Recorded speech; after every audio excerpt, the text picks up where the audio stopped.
Notre Seigneur Jésus-Christ, qui a incarné toutes les excellences dans sa personne, a suivi la filière en commençant par le commencement.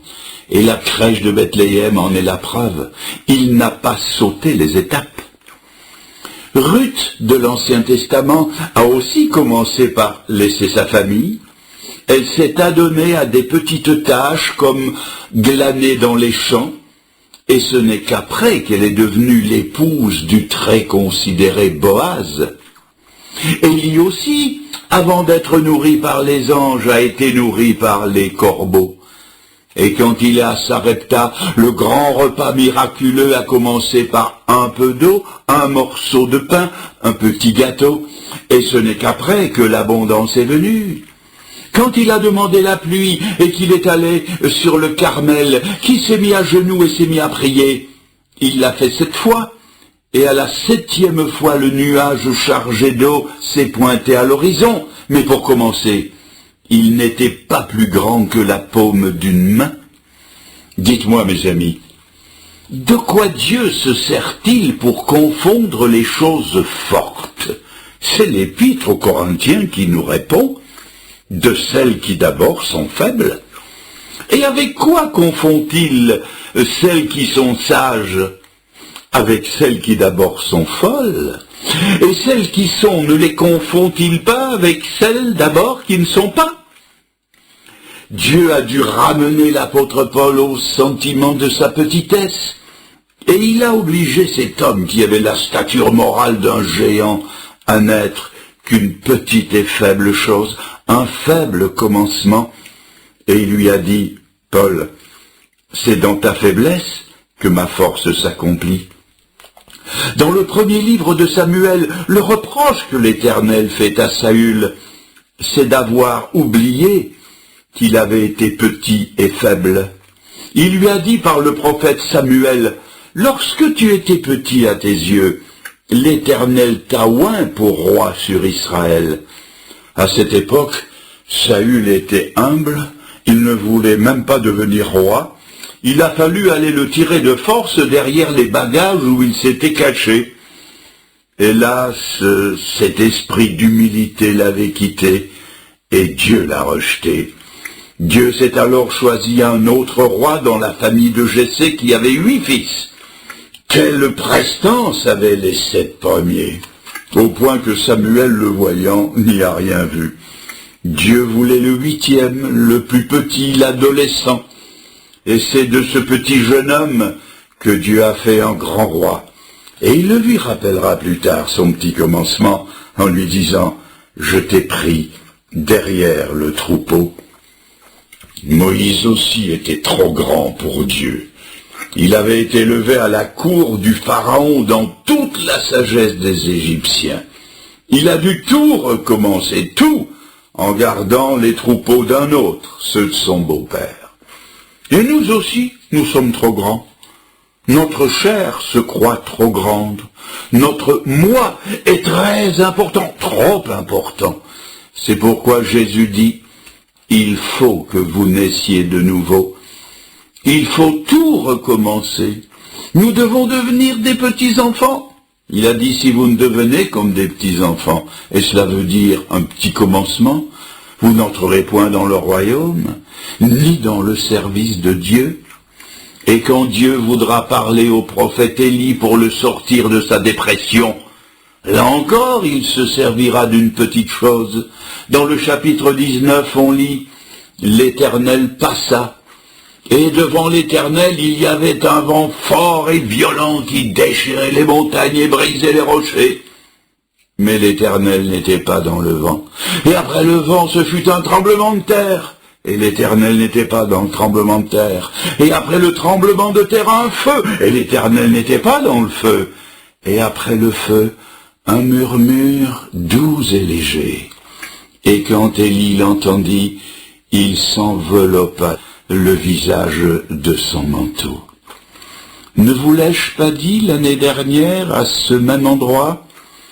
Dieu veut que l'humilité habite dans tous les grands caractères. Souvenez-vous que notre Seigneur, lors du dernier souper, s'est entendu demander par ses disciples lequel d'entre eux serait le plus grand. À cette occasion, il leur a dit que le plus grand, ce serait celui qui serait le plus petit. Et comme Élisée a versé de l'eau sur les mains d'Élie, le Seigneur, lui, a versé l'eau et lavé les pieds de ses disciples, répondant ainsi à leurs questions par une démonstration pratique. Dans le livre des Proverbes, il est écrit que l'humilité précède la gloire. C'est le chemin qu'Élisée devra suivre et que devra suivre aussi quiconque voudra servir le Seigneur. L'une des plus belles phrases de la Bible se trouve dans le prophète Michée au chapitre 6 et au verset 8. « On t'a fait connaître, ô homme, ce que l'Éternel demande de toi, c'est que tu pratiques la justice, que tu aimes la miséricorde et que tu marches humblement avec ton Dieu. » Trois choses. Que tu pratiques la justice, 1. Que tu aimes la miséricorde, 2. Que tu marches humblement avec ton Dieu, 3. Ah, comme ils sont devenus grands, tous ceux-là qui se sentaient si petits, et qui, à leur façon, ont versé de l'eau sur les mains du prophète. Jésus n'a pas fait exception. Il est venu tout petit, nous l'avons dit, dans une petite famille pauvre, dans un pays occupé. Il a été soumis à ses parents, et la Bible dit que, bien qu'il fût fils, il a appris l'obéissance par les choses qu'il a souffertes. Et bien qu'il fût le maître, il n'est pas venu pour être servi, mais pour servir. Voilà donc la première leçon de l'eau versée sur les mains du prophète Élie. Outre le fait qu'Élie devait apprendre le chemin de la grandeur qui passe par l'humilité, il devait aussi faire son apprentissage de prophète. L'apôtre Paul recommande Timothée au service de Dieu, et il le fait dans les termes que nous avons déjà vus, mais que je vais relire dans l'Épître aux Philippiens chapitre 2 verset 22. Voici ce qu'il dit. « Vous savez qu'il a été mis à l'épreuve en se consacrant au service de l'Évangile avec moi, comme un enfant avec son père. » Ce certificat d'aptitude que venait de recevoir Timothée allait lui ouvrir toutes les portes.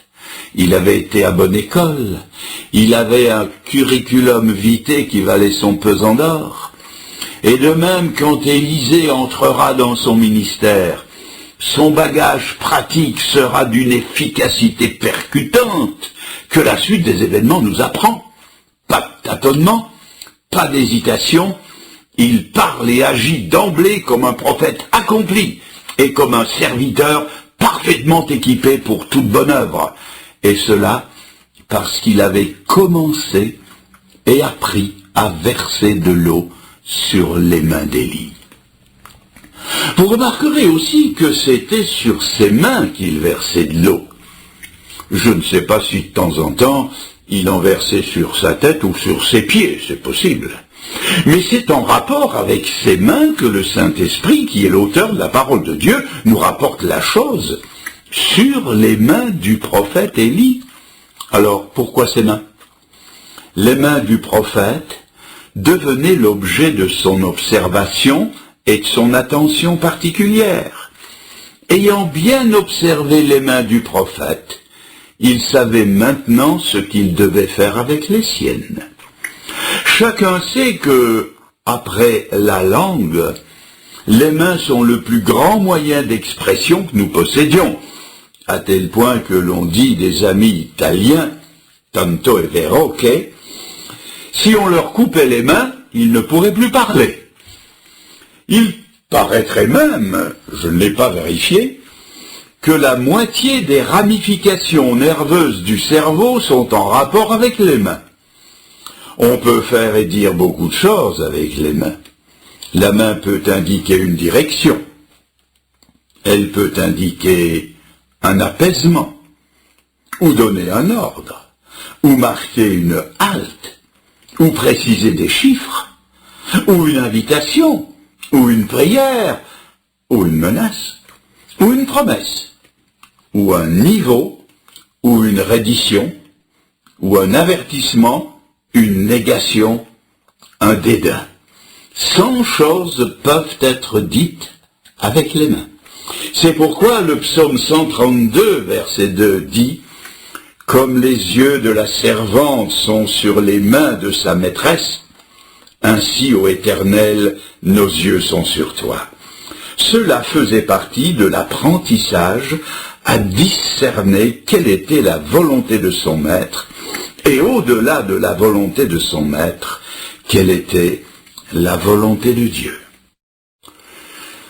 La question que nous allons maintenant poser est: combien de temps Élisée a-t-il été à l'école de l'humilité? Je n'ai pas de chiffres à vous proposer, mais par déduction de certains textes de la Bible, il semblerait qu'il y ait été assez longtemps.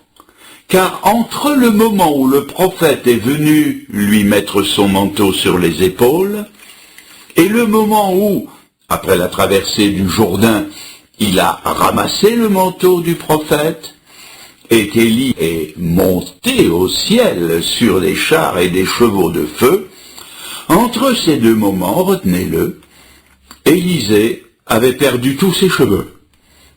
Vous me dites, où avez-vous trouvé ça? Eh bien, dès le commencement de son ministère, tout de suite après avoir ramassé le manteau, Élisée, sur la route qui montait à Bethel, a été rencontré par 42 petits garçons qui se sont moqués de son crâne dénudé et lui ont dit « Monte chauve, monte chauve !» Il était chauve. Oh, je veux bien croire qu'il était atteint d'une calvitie précoce. Mais cela nous montre quand même que l'école semble avoir été assez longue. Voyez-vous, l'œuvre à laquelle il était appelé était très grande, et la préparation ne pouvait pas l'être moins. Pour Moïse, les 40 années à la tête du peuple de Dieu ont été précédées par 40 années à l'école de Dieu dans le désert. Et pour Jésus, les 3 années d'un ministère qui a fasciné et forgé tant de générations, ces 3 années ont été précédées de 30 années d'obscurité. Quand je me suis converti au mois de juin 1947, dès le début, je me suis senti appelé à servir le Seigneur. Mais ce n'est que 6 longues années plus tard que mon ministère a commencé à être accrédité dans les milieux évangéliques. Avec le recul, ces 6 années me paraissent aujourd'hui peu de choses, mais à l'époque, elles étaient faites d'incertitudes, et cela leur donnait une longueur démesurée. C'est peut-être le sentiment de quelqu'un aujourd'hui, quelqu'un sur qui s'est posé le manteau du prophète, l'appel de Dieu, et qui depuis lors verse l'eau de la patience, de l'attente et de l'humilité, et qui le fait depuis si longtemps qu'il se demande si Dieu n'a pas oublié l'accomplissement de ses promesses. Élisée et d'autres avec lui se sont souvent posé la même question, mais il faut nous souvenir que les appels et les dons de Dieu sont sans repentance, et que dans l'épître aux Philippiens, au chapitre 1er, verset 6, il est dit que la bonne œuvre qu'il a commencée en vous, il l'achèvera. Maintenant, je vais préciser un autre point important. L'appel qu'Élisée a reçu impliquait de sa part une décision, celle d'y répondre. Et l'appel qui vous est adressé ce matin implique de votre part une décision, car j'espère qu'au-delà de ma voix, vous avez entendu la voix de Dieu. Je suis resté dans les faits généraux. Je n'ai pas donné de précision.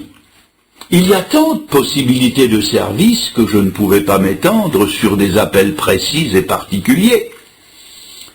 Mais pour lui comme pour nous, il y avait nécessairement une décision à prendre.